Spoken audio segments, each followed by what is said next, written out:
Olá, povo. Bom dia, boa tarde e boa noite, dependendo do horário que você está assistindo, né? Primeiramente, eu não consigo manter o foco na tela por causa da cirurgia, né? Então eu tô, melhorando aos poucos, mas, manter o foco em alguma coisa assim, eu não consigo. Olhar pra cima, luz, enfim, essas coisas me incomodam, então dificilmente eu vou olhar pra tela porque eu não consigo manter o foco, o meu olho tá bem debilitado ainda. Mas vamos lá para nossa revisão, né, sétimo ano.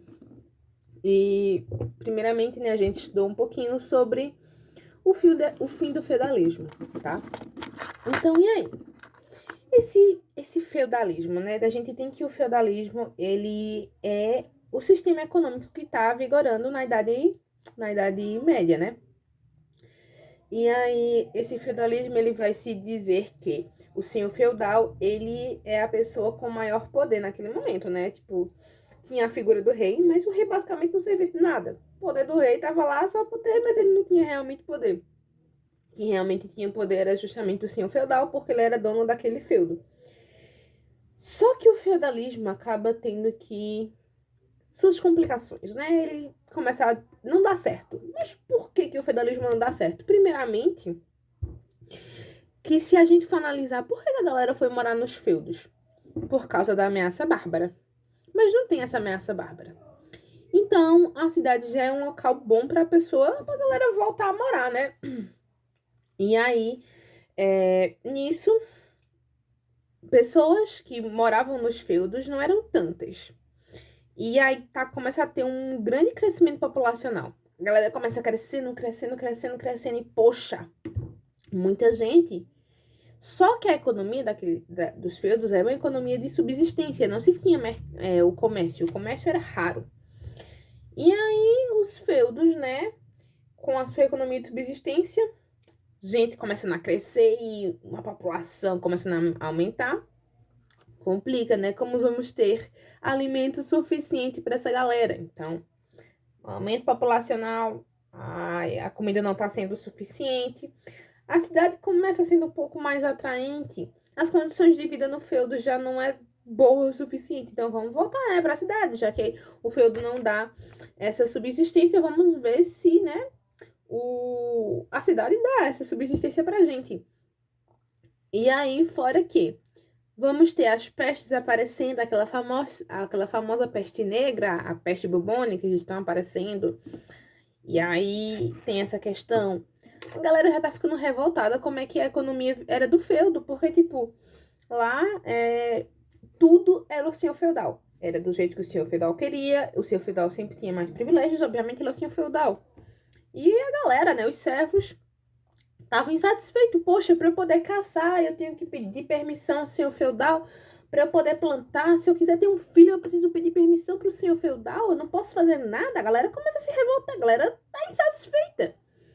E aí começa ficando a galera revoltada e junta tudo, né?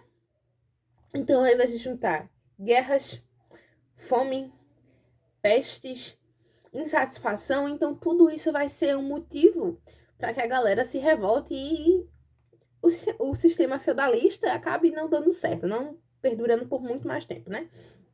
Então aí a galera volta a sair, a morar na cidade, sai do feudo, e nisso a cidade começa a ter um grande aumento populacional.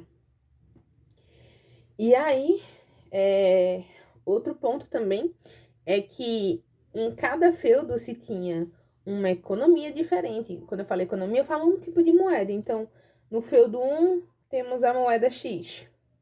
No feudo 2, temos a moeda Y. No feudo 3, temos a moeda A, por exemplo. Então, cada feudo tem uma moeda diferente. Tem um sistema de medidas diferente, tem leis diferentes. Então, a burguesia, que eram os comerciantes que estavam começando a surgir, né? A camada populacional, né? A burguesia que está surgindo, que é essa nova classe social, ela pega, que são os comerciantes, né? Vai financiar o fim do feudalismo.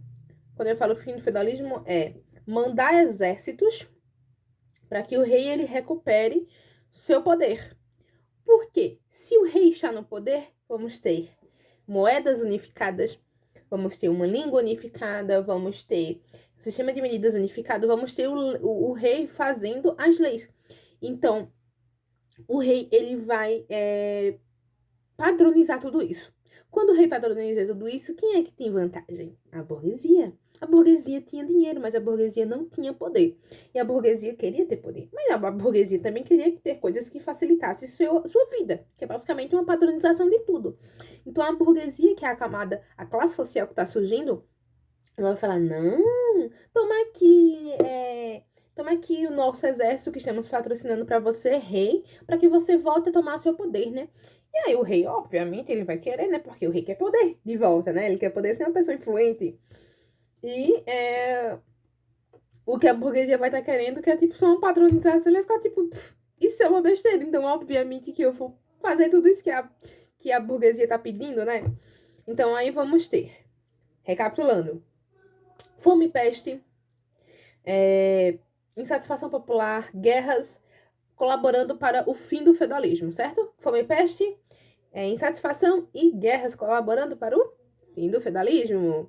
Vamos ter outro ponto também, que a burguesia, a classe social nova que está surgindo, vai estar apoiando o rei para poder o rei voltar a ter seu poder. A burguesia tinha dinheiro, mas não tinha poder.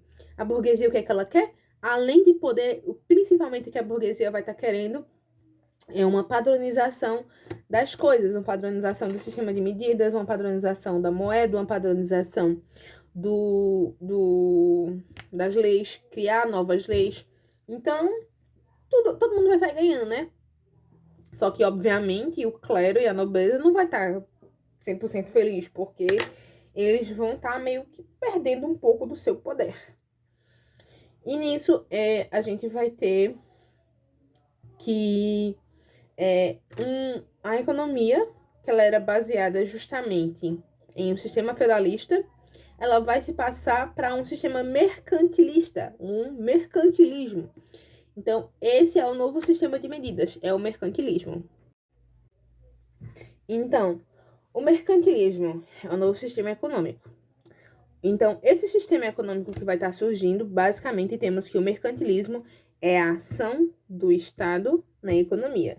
E é o que eu venho pedindo para vocês botarem isso na cabeça de vocês. O que é o mercantilismo? É o controle do Estado sobre a economia. Então, vamos lá. O que é mercantilismo? É o controle do Estado sobre a economia. E aí, justamente, a gente tem que... Eita, eu tava com a mão na frente, né? Então, a gente vai ter justamente que essa transição feudal para o mercantilismo. E fora que a gente vai ter justamente vários pontos, como o clero, a nobreza, sendo livre de impostos, certo? Então, essa camada aí, essa galerinha tá livre de seus impostos. E o Estado, ele sabe que ele quer se manter mais rico. Então, como é que a gente fica mais rico? Se a gente tem maior metais preciosos. Como a gente tem mais metais preciosos, e aí é que vai entrar justamente algumas características do mercantilismo. Deixando claro que o mercantilismo, ele não é igual em todas as nações, mas tem características que você percebe que são semelhantes, tá? O mercantilismo não é igual, mas ele tem características semelhantes entre as nações. Se o mercantilismo é uma ação do Estado sobre a economia, o Estado quer se manter rico. Então, aí vai, como eu falei para vocês, vai começar entrando as características, tá? E aí, justamente, vamos ter o metalismo ou bulionismo, tá? Um desses dois nomes pode aparecer, que é justamente o acúmulo de capitais. No mercantilismo, vamos ter o metalismo ou bulionismo, acúmulo de capitais. O que é acúmulo de capitais? É justamente a galera que tá lá com muito metais preciosos, então ouro e prata. Então, vamos justamente pegar muito ouro, muita prata, vamos guardar. É isso, tá? Outro ponto é justamente a política da balança comercial favorável. Você associa uma balança, literalmente. Pegar uma balança, né? Aquelas balanças meio antigazinhas, né? Que tem uma bandejinha aqui e uma bandejinha aqui. Pá, aquelas balanças. E aí vamos ter justamente isso. Política da balança comercial favorável. E o que quer dizer a política da balança comercial favorável? Bem, vamos dizer então que vamos ter mais dinheiro entrando do que dinheiro saindo. Então, vamos ter mais pessoas comprando de nós do que nós compramos da galera. Então, vamos lá. Vou pegar um exemplo. Brasil. Supondo que o Brasil seja mercantilista. Então, vamos ter o Brasil vendendo para Estados Unidos muita soja. Mas aí, os Estados Unidos, ele vende lã. Mas o Brasil não precisa comprar muita lã. Então, enquanto o Brasil vende 10 bilhões de reais em soja, o Brasil só gasta 1 bilhão em lã, por exemplo, né? Então, o Brasil tá ganhando 10 bilhões, né, em soja e tá gastando só 1 bilhão. Então, temos um lucro de 9 bilhões. Então, aí, vamos ter mais dinheiro entrando, né, já que ele tá vendendo, então mais dinheiro entrando pra gente do que dinheiro saindo. Então, aí, isso são, né, algumas das características que a gente vai ter justamente do mercantilismo. Então, temos uma valorização pelos produtos nacionais. A gente não quer produtos do exterior, a gente quer valorizar o que é nosso. Vamos dar valor ao que é nosso, poxa. Vamos. Para que a gente vai estar querendo comprar de fora se a gente pode produzir? Então, é isso. Então, justamente porque a gente vai ter uma grande valorização do que é produzido dentro da nossa nação, é que vão começar a surgir taxas alfandegárias. Essas taxas alfandegárias justamente são taxas altas, é como se fosse um imposto alto, tá ligado? Então, vai estar tendo alguns impostos altos que o Estado vai estar cobrando para que a galera venha colocar coisas aqui fora. Isso vai contribuir justamente para um protecionismo alfandegário. Esse protecionismo alfandegário justamente vai fazer com que tenha uma desmotivação de uma galera de fora vir colocar comércio aqui dentro. Por quê? Se estamos prevalecendo as coisas que são de dentro, as coisas que são nossas, porque a gente vai incentivar a uma galera lá de fora colocar coisas aqui dentro. Então, não. Além da gente colocar taxas alfandegárias, que são justamente impostos altos, a gente também vai estar fazendo com que essa galera ela se desmotive a colocar indústria aqui dentro, a colocar comércio aqui dentro. Então, tem lá o Estado falando, pô, não vai ter futuro. Para que tu vai colocar tua empresa aqui no nosso país, sendo que a maior parte do teu lucro tu vai ter que deixar aqui? Não tem futuro. Então, por que tu vai colocar aqui, sabe? Era uma desmotivação. Então, isso são características do mercantilismo, né? Porque o mercantilismo quer ter um enriquecimento do Estado, quer ter um melhor desenvolvimento da economia do país. E isso vai fazer com que prevaleça o que é nacional. Então, vamos investir no que é nosso. Para que a gente tá investindo, por exemplo, no McDonald's? Se a gente pode investir na mercearia aqui, na lanchonete aqui do tio Zé. Tá entendendo? Então, vamos investir no que é nosso, os pequenos colaboradores aqui do Brasil, sabe? Vamos deixar para fora. Tchau, Big Mac, tchau, Bob's, o McDonald's, qualquer dessas outras grandes franquias de fora. Vamos investir no que é nosso. Então, temos booleanismo barra metalismo, que é a mesma coisa. Temos o protecionismo alfandegário, temos as taxas alfandegárias e temos também a balança comercial favorável. Temos essas sendo algumas características do mercantilismo. Mas e aí vai entrar outro ponto. A questão da manufatura, tá? Quando a gente entra na questão da manufatura, vamos ter que a manufatura é a gente pegar matéria-prima. O que é matéria-prima? Algodão, são ferro, metal, essas coisas assim, madeira. Vamos pegar essa matéria-prima e vamos transformar ela em produtos em grande escala para ser comercializado. Eu pegar, né, a matéria-prima, transformou em grande escala para vender, para comercializar. Então, isso vai gerar um grande tipo de lucro, né? Vai ter mais lucros. Então, aqueles artesãos que trabalham pequeno, né, aqueles pequenos artesãos, eles produzem em menor quantidade. Então, isso não vai ser muito vantajoso. Por isso vai entrar a questão da manufatura, porque os artesãos vão receber pouco porque produzem pouco. E aí os burgueses vão estar investindo justamente nessa manufatura, porque é um investimento em grande escala. E eles querem, ó, lucro, ó, din-din. Então, é isso que importa. Então, se a gente já tem o Estado intervindo, né, o Estado também, obviamente, vai intervir nessa questão da manufatura. Por quê? Porque se o Estado vai estar intervindo, vai ter mais dinheiro. E se tem mais dinheiro, o Estado, opa, mais dinheiro é o que eu quero.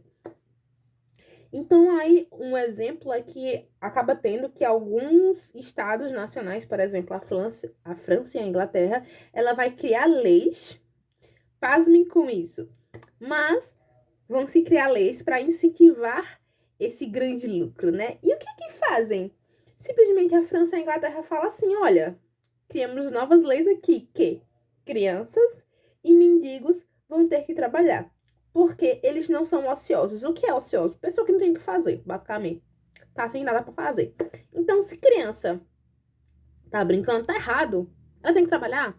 Se o mendigo está, em palavras cotidianas, mendigando, tá na rua e tal, ele não tem nada pra fazer. Então, ele é um ocioso. Se ele é um ocioso, ele tem que trabalhar. Tá entendendo? Então, a França e a Inglaterra, ela fala, não, crianças e mendigos que são ociosos, que não têm o que fazer, vão trabalhar. E aí é que tá toda a questão, porque eram trabalhos exploratórios, né?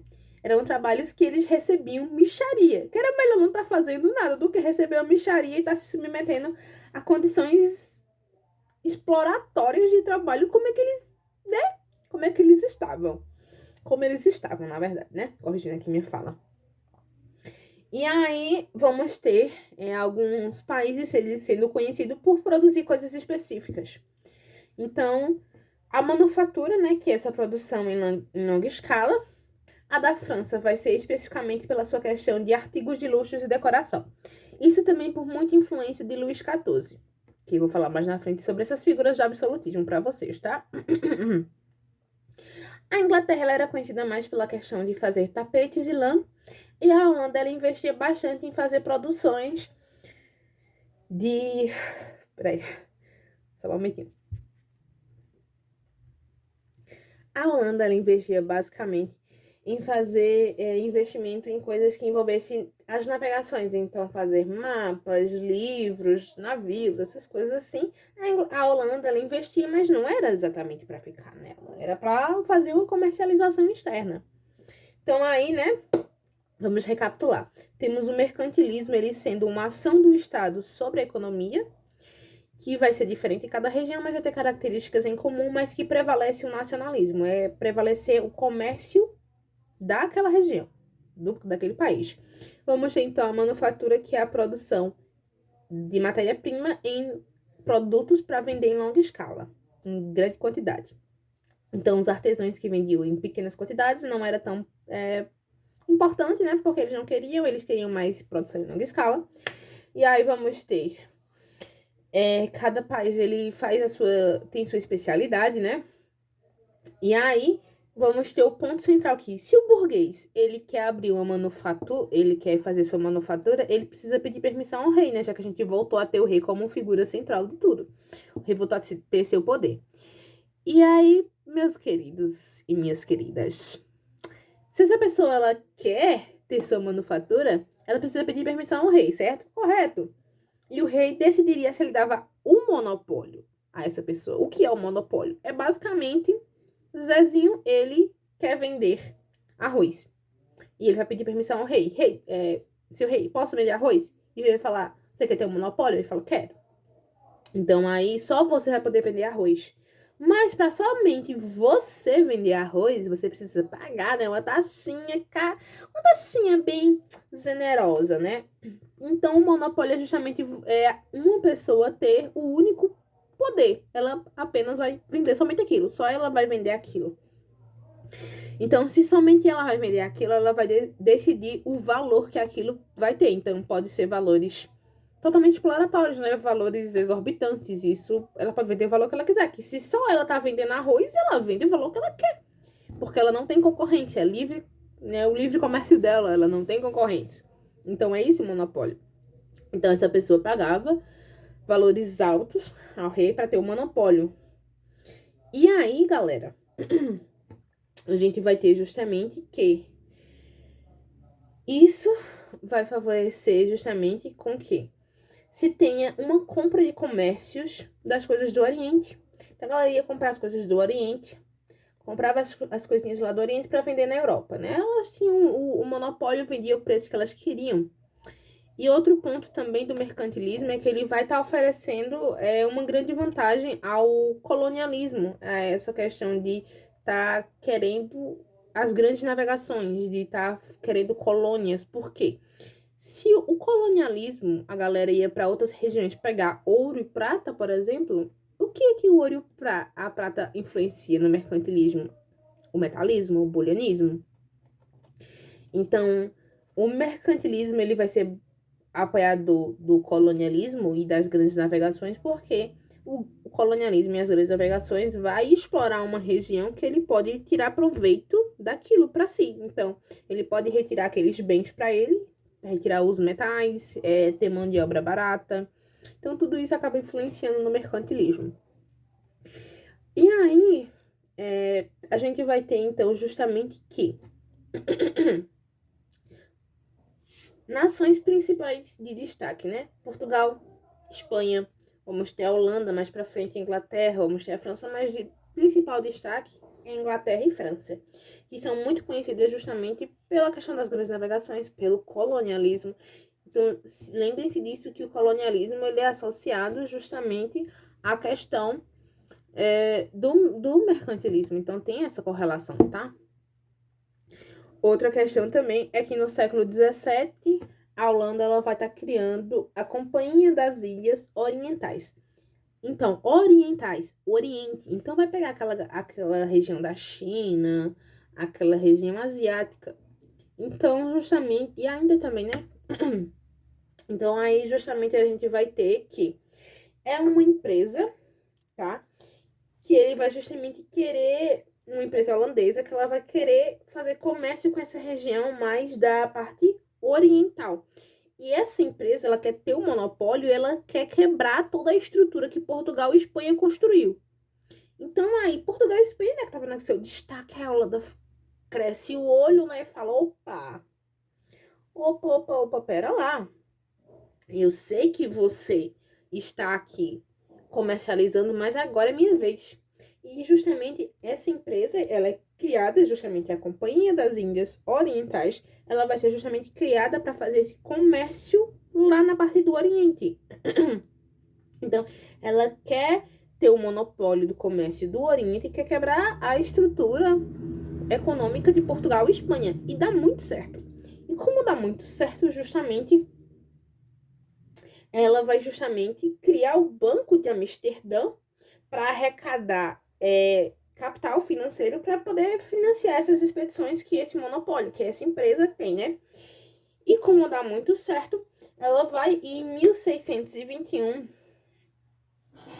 e vai estar criando a Companhia das Índias Ocidentais. Então, se a gente tem aqui um globozinho, pega o Ocidente, que é aquela galera, ai, tá. Se a gente pega um globo, e essa parte daqui pra cá, né? Que quando a gente pega no globo, né? É a galera do Ocidente. O Oriente é isso aqui pra cá. Que é basicamente isso, obviamente, envolvendo os países que eles eram classificados na visão europeia de subdesenvolvidos e países inferiores. Aí, então, a gente vai pegar justamente os países e os continentes, obviamente, tá? Que é China, Índia, que é o lado ocidental. E vamos pegar agora desse lado pra cá, né? Os continentes e países no gerais, né? América do Norte, as Américas no geral. Então vai estar tendo a América do Sul, a América Central, toda a galerinha da América, né? Incluindo o Brasil. E vamos ter a África, vários países da África. Então, enquanto temos a Companhia das Índias Ocidentais voltadas para o Ocidente para ter a comercialização com o Ocidente, China, por exemplo, e Índia, vamos ter também criado com o sucesso desse aqui a Companhia das Índias Orientais, que vai ser justamente... Eu troquei, né? Peraí. Ocidentais, é esse lado aqui. Peraí. Vamos recapitular. Deleta que eu falei. Eu me perdi agora também. Com o sucesso da Companhia das Índias Orientais, do Oriente, tá? vai ser justamente China e Índia. Com o sucesso da Companhia das Índias Orientais, que tinha visando o comércio com a China e com a Índia, se cria a Companhia das Índias Ocidentais, do Ocidente, que visa justamente o financiamento e a comercialização com as Américas e com a África, ok? Ocidental, China e Índia. Não, pelo amor de Deus. Oriental. Eu vou colocar isso na descrição do vídeo, porque senão eu vou acabar esquecendo. Eu tô confundindo muito. Oriente, tá? Oriente, China e Índia. Ocidente, África e América. Vamos lá, vamos recapitular junto comigo, porque desculpa, eu confundi vocês também, né? Mas agora tá certo. Oriente, China e Índia. Ocidente, Américas e África. Oriente, China e Índia. Ocidente, América e África. Desculpa se eu confundi com vocês, mas só pega a parte do final. Oriente, China e Índia. Ocidente, África e Américas, tá? Beleza? Beleza até agora? Então, temos isso sendo uma das grandes influências do mercantilismo, justamente essa questão do colonialismo, desse investimento, tá? E do Estado querer ficar cada vez mais rico e influenciar bastante nessa perspectiva, tá? E aí, a gente tem um ponto central, que tanto Portugal como Espanha, ele não passa por esse período chamado Idade Média, feudalismo, essa perspectiva que a gente vê no restante da Europa. Por quê? Porque justamente Portugal e Espanha, ela não passa porque está passando justamente pela Guerra da Reconquista. A Guerra da Reconquista é porque os muçulmanos invadiram lá a região da Península Ibérica, e Península Ibérica é justamente Portugal e Espanha, tá? E aí ela invade essa região da Península Ibérica e os muçulmanos ficam lá controlando. E aí o Portugal e a Espanha vai estar tentando reconquistar seu território. Ela consegue mais para frente expulsar os muçulmanos, mas ela não passa por essa perspectiva feudalista, por essa perspectiva da Idade Medieval, como a gente vê justamente no restante da Europa, tá? Então, deixando bastante isso claro. E aí eu citei para vocês justamente que, como eu estava falando, eu citei para vocês que o sistema que agora a gente vai ter é um sistema que o rei ele volta a ter seu poder, e quando o rei volta a ter seu poder, justamente é numa perspectiva de que agora o poder do rei é um poder absoluto. E é conhecido como o absolutismo, tá? O sistema econômico, prestem atenção, o sistema econômico é um sistema econômico mercantilista, mas o sistema de poder é um sistema absolutista, quer dizer que o rei tem poder absoluto. Então o rei controla o exército, controla a religião, controla o governo, o Estado no geral. Então, tudo isso o rei acaba controlando. Então, o rei é absoluto. O seu poder é absoluto. E uma das figuras mais conhecidas é Luís XIV. Por quê? Porque Luís XIV foi um rei da França, que ele é conhecido por ser o símbolo do absolutismo. Ele dizia que o Estado sou eu sou o rei só. O Estado sou eu, por quê? Porque eu sou o Estado, eu mando em tudo aqui. Então, ele tinha poder sobre tudo, tá? Então, preste bastante atenção. O rei, ele governava sozinho. Ele não conseguia, não é que ele não conseguia, ele não queria, e ele não governava com outras pessoas. Ele governava somente ele, tá? Prestem bastante atenção nessa perspectiva do absolutismo. O rei governava sozinho, ele não tinha ajuda de parlamento, de nada disso. Então, o rei governava sozinho, era um poder absoluto, ele era imutável e inegável, quer dizer que ficaria somente com ele e passaria de geração em geração, né, que seria hereditário, mas ninguém poderia tirar. Ele era o rei só porque ele se considerava o centro de tudo. Então, ele vai ser o centro de tudo, porque ele se associa como se fosse um sol, ele está no centro do sistema, né? Ele manda em tudo, você não pode contestar ele. Ele vai ser o cara, sabe? O cara lá em cima manda em tudo e acabou, você tem que aceitar. E se você não quiser aceitar, você morre. É simples. Essa é a perspectiva do absolutismo. Ou você aceita, ou você sai do país, ou você morre, sabe? Então, aí, a gente tem esse como sendo a perspectiva do sistema absolutista. Você aceita e é isso. Apenas aceite. É um sistema que você não pode contestar. É um sistema que ele vai ser absoluto, ele vai ser único, ele vai ser imutável. É isso, tá? Mas aí, vamos analisar então a questão da religião, tá? A gente sabe que a religião, ela vai estar sendo bem influente, só respirando um pouquinho, tá? A gente sabe que a religião católica, ela vai ser bastante influente no período medieval, mas aí vai estar justamente tendo uma quebra nesse sistema. Por quê? Porque o pessoal da época, a grande população da Europa, ela não tinha conhecimento. Então, quando eu falo conhecimento, eu me refiro a ela não saber ler e escrever. A população não sabia ler e escrever. Só quem tinha esse conhecimento de ler e escrever era justamente os monges, o clero no geral, tá? Alguns outros nobres ou monarcas sabiam, mas a maioria mesmo que tinha o domínio da literatura, da escrita, da leitura, era o clero. O clero, quando eu falo, é a galera da igreja, tá? Então aí, a gente tem essa galera sendo letrada. Então, a sociedade, era regida de acordo com, isso no sistema feudalista, tá? Com os dogmas da igreja. Então, a igreja dizia como é que era o certo e o errado, e você tinha que seguir, porque se você não seguisse os dogmas da igreja, você possivelmente seria condenado e chamado de herege, e você poderia ser morto pela fogueira, tá? E aí, isso era toda a realidade, tá ligado? E nisso, muitas pessoas se aproveitavam de que a Bíblia, ela era só escrita em latim. E o latim, só quem tinha um conhecimento era justamente a galera da igreja. Então, se somente a galera da igreja, ela sabia o latim, sabia o que estava escrito na Bíblia, e toda a Bíblia era feita em latim, então eles sabiam o que estava lá. Então, somente eles. Então, acabava que muitas pessoas se aproveitavam disso para tirar seus proveitos e faziam as palavras de Deus de forma errada. Falavam que, tipo, tem que ser desse jeito, só que na Bíblia não tem dizendo nada dessa forma. Por exemplo, uma das coisas que tinham na Bíblia, que tinham, né? Na época eles diziam que a mulher era inferior ao homem, a mulher teria que obedecer calada ao homem. Na Bíblia não diz isso, né? Tipo, que a mulher é inferior, que a mulher não é nada em relação ao homem. E a galera dizia isso. Falava, por exemplo, na época, né, aquela galera, que a mulher ela não podia andar sozinha, que a mulher ela tinha que estar obedecendo o marido, ou alguma figura masculina, que ela não poderia estar mexendo com ervas, porque se ela mexesse com ervas, ela seria bruxa. E ervas que eu falo no geral, tipo, poderia ser ela pegar um temperozinho ali no mato, podia ser pra fazer um chazinho, pra pessoa tava se sentindo mal, né, que ela tava querendo, a mulher tava querendo ajudar. E aí, se isso fosse visto, a mulher ia ser condenada. Por quê? Porque pegou um mato, porque andou sozinha, porque não aceitou calar das ordens do pai, irmão, marido, sabe? Então, a mulher era constantemente condenada à bruxaria por simplesmente existir. Normalmente, as mulheres que eram condenadas à bruxaria eram as mulheres que eram à frente do seu tempo, porque elas não aceitavam caladas.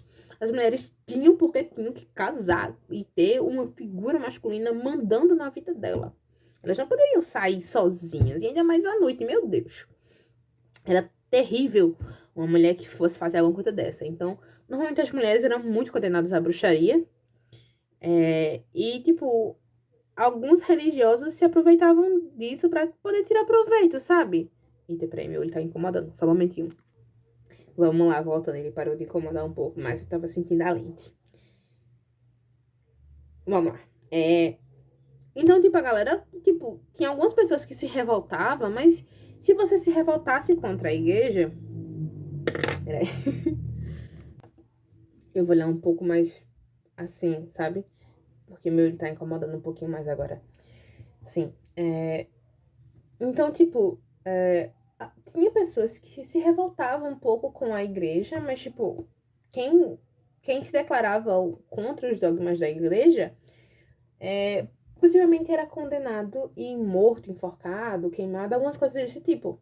Então, tipo, era complicado ter uma mudança. Tipo, as pessoas, a maioria não gostava da forma como o clero estava comandando a vida das pessoas, controlava realmente a vida das pessoas. Mas eles não tinham muito o que fazer. Porque, tipo, tinha a Santa Inquisição. O tribunal primeiramente, era o Tribunal do Santo Ofício. Foi criado o Tribunal do Santo Ofício para condenar justamente hereges. O que é hereges? Hereges são pessoas que cometem um crime de heresia. E o que é heresia? Heresia é você ser contra os dogmas da igreja. Isso era o crime de heresia, tá? E ser contra os dogmas da igreja. E também porque a igreja acabava explorando. Tipo, tinha gente que vendia pedaço da manta de Maria, pedaço da cruz, pedaço do corpo de Jesus, sabe? Tinha pessoas que exploravam demais. Isso, tipo, é revoltante. Tipo, se você fosse pobre, você tinha que... Independente. Mas normalmente os pobres, eles eram mais condenados ao... Era declarados que eles eram mais condenados ao inferno. Por quê? Para você ser salvo, você tinha que comprar um pedaço de terreno no céu, sabe? Então, tipo, poxa, você não precisava se arrepender de seus pecados. Você simplesmente comprava o perdão. Você comprava seu terreno. Se sua mãe morreu, mesmo que sua mãe tenha comprado o terreno, você também precisa comprar o terreno pela sua mãe. Então, tipo, tinha muita satisfação por parte das pessoas. Porque tipo, olha que coisa ilógica. Você, pra ir pro céu, tá na Bíblia que você precisa se arrepender de seus pecados. Ser uma pessoa boa, uma pessoa de virtudes, né? Ser uma pessoa, né? Gente boa, não fazer o mal. E, tipo, normalmente os ricos que eles tinham mais capacidade, eles estavam de dia comprando o perdão e à noite estavam cometendo o pecado, sabe? E as pessoas nem se arrependiam.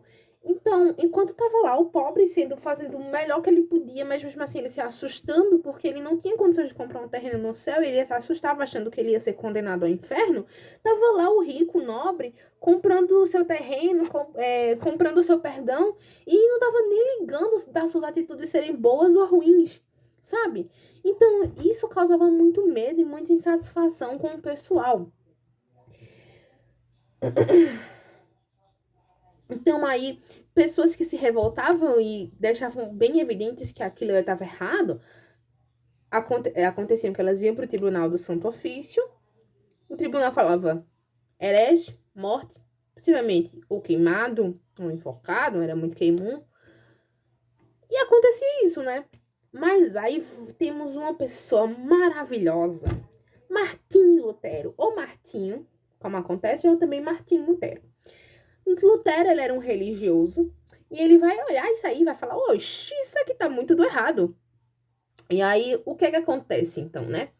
Lutero vai falar, olha, tá errado isso aqui, né? Ele faz uma carta pro Papa e fala pra ele que tem coisa que, tipo, não tá dando certo, sabe? Tipo, ele pede algumas mudanças. Ele não quer romper com o cristianismo na época. Ele fala, olha, vamos mudar isso aqui, porque isso aqui tá explorando demais, isso aqui não tá muito legal, né? E aí o Papa fala, olha, tô nem aí, né? O Papa fica, tô nem aí, né?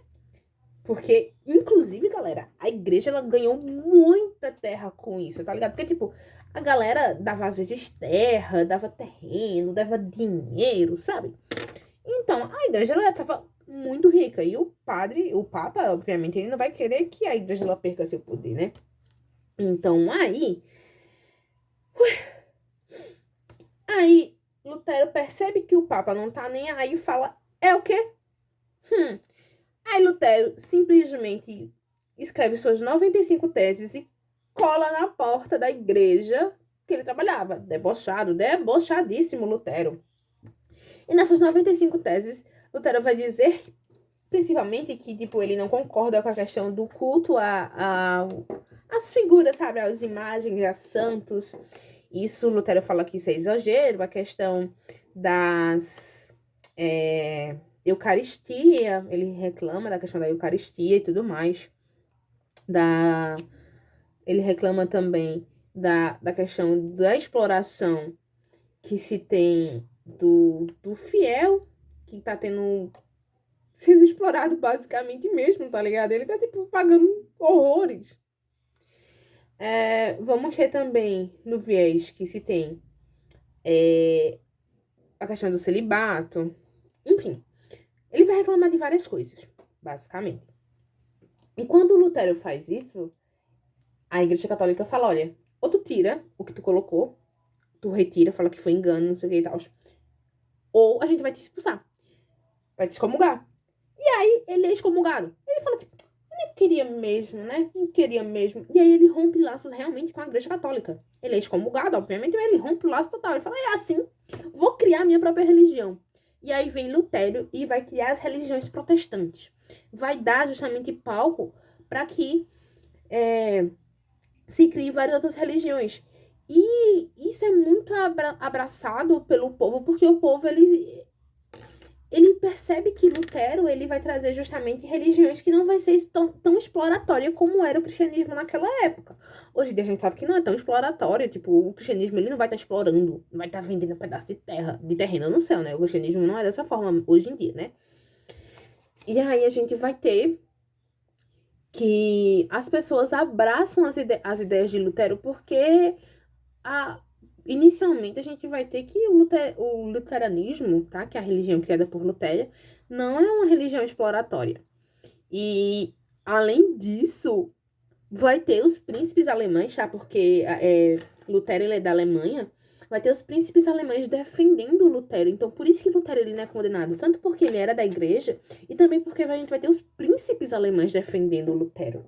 Porque os príncipes queriam romper com a igreja também para poder ter um maior controle sobre o seu próprio poder, né? Já que a gente tinha a religião sendo muito influente e controlava bastante o Estado. Então, quando Lutero faz isso, os príncipes alemães concordam, porque aí vai ter justamente os príncipes podendo ter maior controle sobre o seu poder.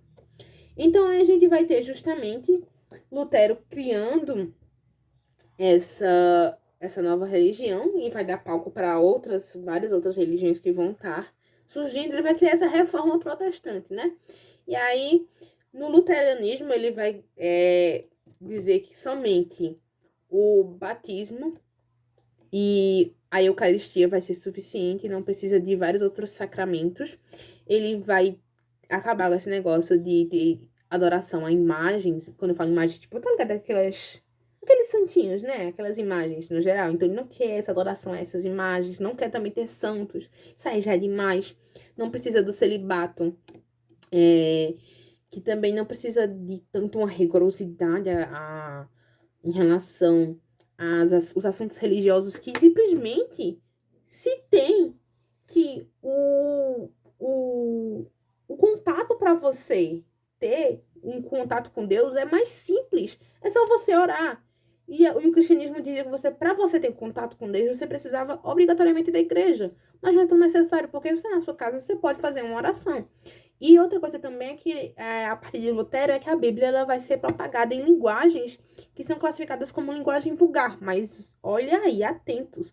Porque a linguagem vulgar não quer dizer, uma linguagem feia. Não. É porque a Bíblia não era só feita em latim, que eu comentei a vocês? Pronto. A linguagem vulgar aqui vai se enquadrar justamente numa linguagem popular. Então, era traduzir a Bíblia, que antes era só feita em latim, que era uma linguagem classificada como uma linguagem santa, né, basicamente, para uma linguagem vulgar, que é o alemão, que é a linguagem que todo mundo falava. Então, vai fazer com que as missas sejam feitas em latim, a Bíblia seja transcrita para o latim. Então, é essa popularização que está se tendo, tá? Então, o contato, para você ter um contato com Deus, é diminuído. Não tem a igreja. Agora é só você e Deus. Você pode fazer uma oração na sua casa e conversar com Deus tranquilamente. E aí vai entrar o ponto que vai se criar o calvinismo, tá? Criado por João Calvino, tá? Ele vai dizer que você é predestinado. Então, se tem as pessoas que são predestinadas até a salvação. Você sabe que tem pessoas que vão ser destinadas a ser salvas e outras que vão ser condenadas ao inferno. E como é que você sabe se você já está condenado ou se você está salvo? Olhando sua riqueza. Se você é rico, se você está dando tudo certo na sua vida, você está predestinado a ir ao céu. Então, se você é pobre, eu sinto muito. Vai entrar na perspectiva de que você não fez o suficiente, então você já está condenado. Então, normalmente, a maioria dos pobres, eles iam estar sendo condenados ao inferno. Porque se a sua vida não está dando certo, é porque você está condenado ao inferno. Se você não tem um acúmulo de capitais, é porque você vai ser condenado ao inferno. Porque ele valorizava justamente a questão do trabalho. Você precisa ter um trabalho duro, você precisa ter um acúmulo de capitais, você precisa ter uma vida simples, economizar dinheiro. E isso faria com que você percebesse que você estaria caminhando para a sua salvação, mas que você já está nas entrelinhas ali predestinado a ir para o céu, né? Então, o que é que João Calvino estava propondo, né? Que para você identificar se você é salvo ou não, se você já está salvo ou não, é o seu sucesso nos trabalhos e no seu negócio. Então, e entra muita questão aqui de meritocracia, que é de acordo com o seu mérito. Se você não faz o suficiente, é porque você não quer. Então, há essa perspectiva de que se você quer saber se está sendo predestinado à sua vida eterna no céu e sua salvação, você teria que ter um trabalho duro, teria que ter vida simples, não teria que estar gastando de maneira exagerada, essa questão de luxo, não, pra quê, né? Pra quê? Então, esse acúmulo de capitais, riquezas, então a burguesia ela se apega muito a essa perspectiva que João Calvino traz, porque, né, a burguesia rica e tal, você fala, opa, Então essa religião agrada bastante, né, os burgueses, tá? Então, Lutero, ele quer a coisa mais simples, tá? Calvino, vamos ter justamente essa ligação de predestinado ou condenado. Então, trabalha muito, economia, e normalmente preguiça é associada a você ser uma pessoa que é condenada ao inferno. E vamos ter, por fim, o anglicanismo, uma religião de um cara. Minha gente, esse cara, né? Vamos lá. Henrique VIII, simplesmente o rei da Inglaterra. Ele está casado, tá? E ele quer se separar da sua amada esposa.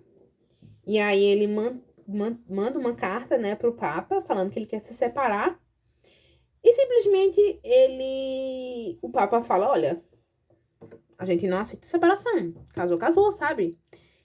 E aí o Henrique VIII revoltado, porque ele não queria ficar com a esposa dele mais, e ele fala, olha, quer saber, eu vou criar uma nova religião. E aí ele rompe com a Igreja Católica. Olha o nível do cara. O cara queria se separar. Aí o Papa falou que não deixava, porque a religião não permitia.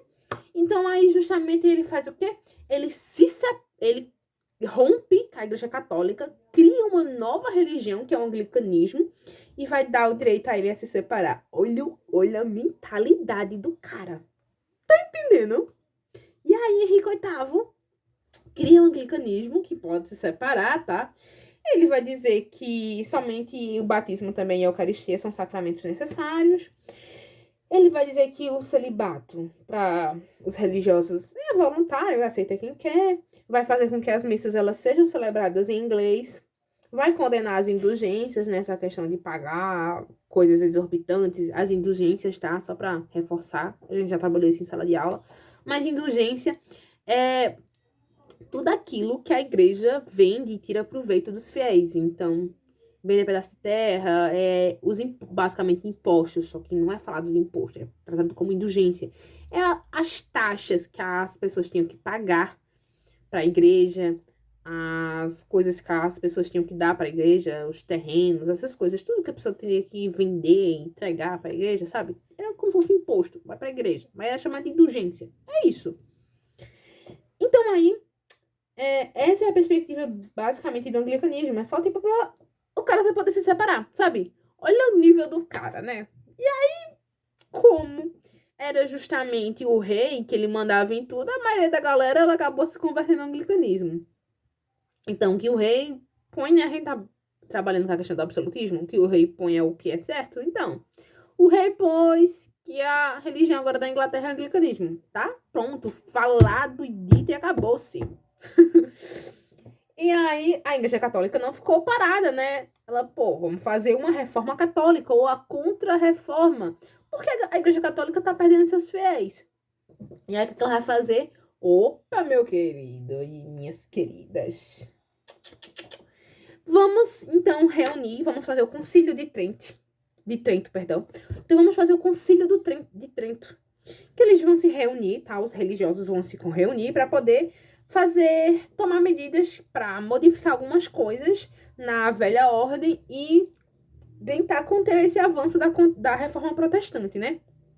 Então, uma das coisas é que vai ter a proibição das indulgências, então finalmente vai acabar essa exploração por vamos vender terrenos no céu, sabe?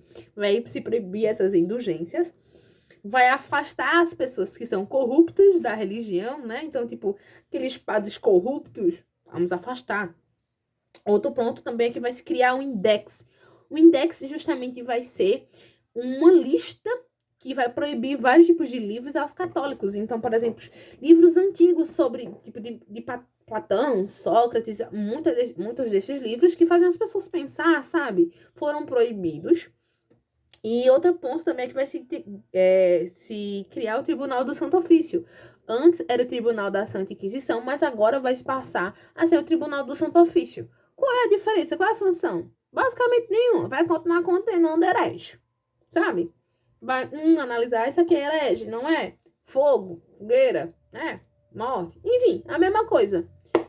Vai ter o mesmo intuito de condenar justamente herege.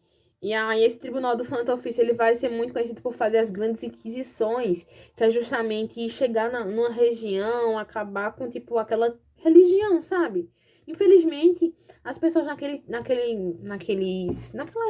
momentos, né, lá em 1500, eram pessoas bastante intolerantes, elas não aceitavam as outras religiões. Hoje em dia, a gente sabe que a Igreja Católica, ela não é mais dessa forma. Ela tá bem mudada, mas era uma realidade que acontecia na época, tá? Então, a gente tem Lutero, né, partindo como uma pessoa que vai dar brecha para se criar outras religiões, que são religiões protestantes, o luterismo, o calvinismo, o anglicanismo. Vamos ter a reforma católica, né, ou a contra-reforma, que ela vai vir justamente para tentar parar, né, essas religiões protestantes que estão, porque a Igreja Católica está perdendo seus fiéis, porque essas outras religiões que surgiram, elas vão ser um pouco mais atrativas para os fiéis, porque ela não vai estar tanto explorando. Mas é isso. Eu acredito que foi isso, galera. Qualquer coisa, né, eu tenho fora de dúvidas, é isso aí, ó. Beijinhos, galera. Boa sorte.